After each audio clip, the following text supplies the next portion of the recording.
What is up, my friends? It is Saturday and it is the Anfield Agenda Transfer News Roundup. Quite a lot has happened since we last spoke, including a move for Michael Olise away from the Premier League. I'm going to be filling you guys in on exactly where he's going to be going.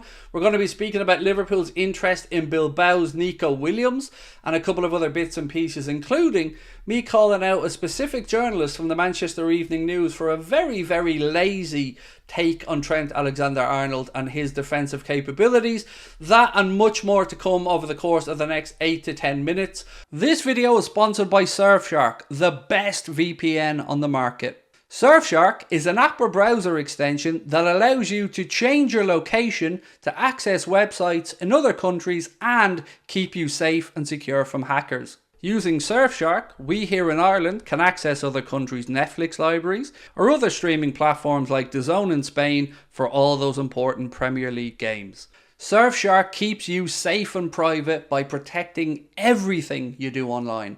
Everything. When your device connects to the internet, all that information is, in a way, blurred out. Surfshark is particularly useful for keeping you safe from being hacked if you use public Wi-Fi. Let's say you're in a cafe, you're at college, you're out and about, they've got you covered. Surfshark allows you to use one subscription on unlimited devices, meaning you can share your account with friends or family or that neighbour who's a little bit cheap. On top of all of this, Surfshark offers a 30-day money-back guarantee. You can also upgrade to Surfshark One, which includes the VPN, an alert system for breaches related to your data, such as emails and credit cards, and an antivirus software for your desktop. Our sign-up offer gives you Surfshark VPN for a little over €2 a month. Simply scan the QR code on screen right now or use the link in the description and enter the code Anfield Agenda at checkout. So let's get straight into the news, he says after talking about the live shows for a minute or two. Youssouf Fofana is the first name that I want to bring to your attention today. His contract runs out next summer and Liverpool have been linked with a move for the player. Now you guys have mentioned them to me on more than one occasion on the live streams, so let me know what you're thinking. Do you think Liverpool will dip their toe in the market, or do you think we'll move on and look elsewhere? But I brought him up because he is somebody that you guys have been speaking about. Now, according to Mr. Plettenberg, there are only 3 or 4 clubs that Joshua Kimmich may join if indeed he does leave Bayern Munich, which it looks like he's going to. He said only 3 or 4 clubs are possible for Joshua Kimmich to leave Bayern Munich. Liverpool, Manchester City, Barcelona and Real Madrid are the clubs mentioned by Florian Plettenberg. Real Madrid probably don't need him. Barcelona, can they really afford him? Most likely not. So that would leave us in Manchester City. Now, I would have him in a heartbeat. I think he's a good player.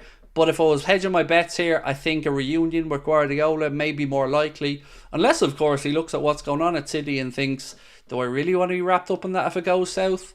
I guess we'll find out over the coming weeks, but just a little update on his future. Now, Nico Williams, Athletic Bilbao's star, 21 years of age, doing really well at the Euros with Spain.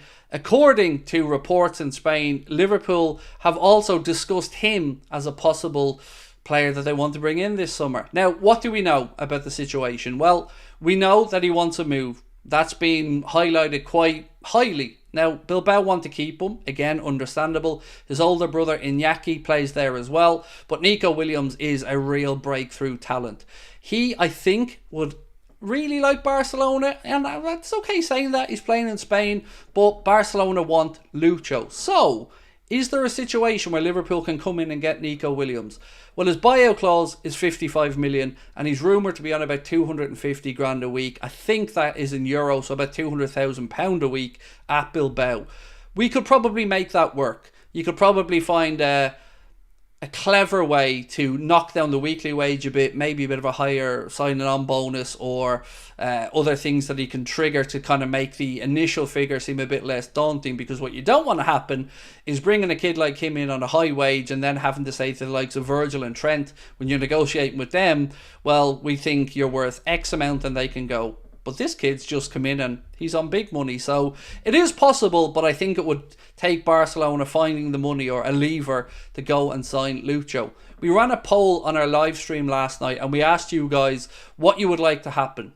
Keep Diaz, sign Kvaratskhelia, sign Mohamed Kudus or sign Nico Williams. And Nico Williams came out on top with 31% of the vote. In second place was Lucho with 25%, keeping him on. And then it was close enough between Kudus and Kvaratskhelia. I think there was only 1% between them. So let me know your thoughts. Do you think this one's realistic? Do you think he's good enough? And do you think it's likely? Because for me, well, that's kind of realistic, Craig, isn't it? I do think it's reasonable. But I would believe it would have to be Lucho moving on. And I'm in no rush to get rid of Lucho. I like him. But if he wants to go to Barcelona and it's a deal that works for everybody, maybe the club can figure something out. Another exclusive from Florian Plettenberg, which wasn't really as an exclusive because Fabrizio actually posted a little bit before him. But we do know the situation now with Waldemar Anton. We did speak about interest from Liverpool, of course, Bayer Leverkusen and other clubs. But he has decided to join Borussia Dortmund, where he will come in to replace the outgoing Mats Hummels. 20 to 25 million euro is the fee that's going to be paid there. So that is another name that we can say will not be coming to Liverpool. Now, before I move on to the last story, just a little bit from Samuel Luckhurst, who worked for the Manchester Evening News, and a quote of his has really wound me up. He said, Trent Alexander-Arnold is so revered almost every pundit chummily refers to him as Trent, only he can't defend, won't defend, and isn't a midfielder. That's lazy. Because one, I think he's been scapegoated in the English media before a ball was even kicked. And two, to say he's chummy with them all because he's called Trent. It's a weird take from Samuel. And yes, he can defend. Yes, he will defend. And maybe he isn't a midfielder. Yeah, but he did play in midfield, Samuel, underage all the way through until he became a right back. So, I don't know.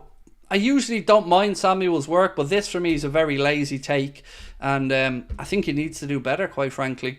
Now, David Ornstein dropped a bit of a bombshell late Friday night to tell us what is happening with Michael Olise. Now, Fabrizio Romano wasn't far behind as well, and the story is Michael Olise has chosen to join Bayern Munich, which really caught me off guard. I did not think we'd see him leaving the Premier League.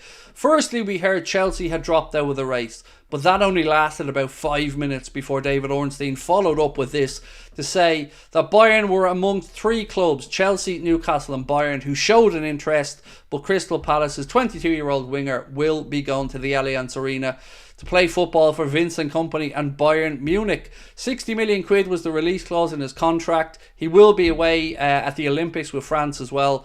But it's another name that we can cross off the list of potential targets for Liverpool. Many of us, myself included, had looked at him as a possible future Mohamed Salah replacement on the right-hand side. But Palace, well, they're probably happy he's moving out of the Premier League because he won't come back to haunt them and they're not strengthening a rival. So I want to know your thoughts on that one. Do you think it's a good move for Olise? Has it surprised you?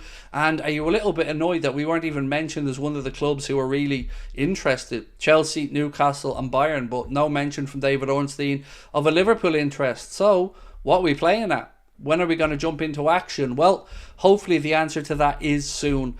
I hope you guys have a wonderful Saturday. I will be back live tomorrow on Sunday, Scotland, Hungary, and an Anfield Agenda news stream as well. Until then, have yourselves a wonderful weekend. Look forward to your comments about all the stories that we've discussed and many more. Let us know in the comment section. Drop a like on the video, of course, and don't forget to hit that subscribe button. I'll catch up with you soon. Much love. Bye-bye.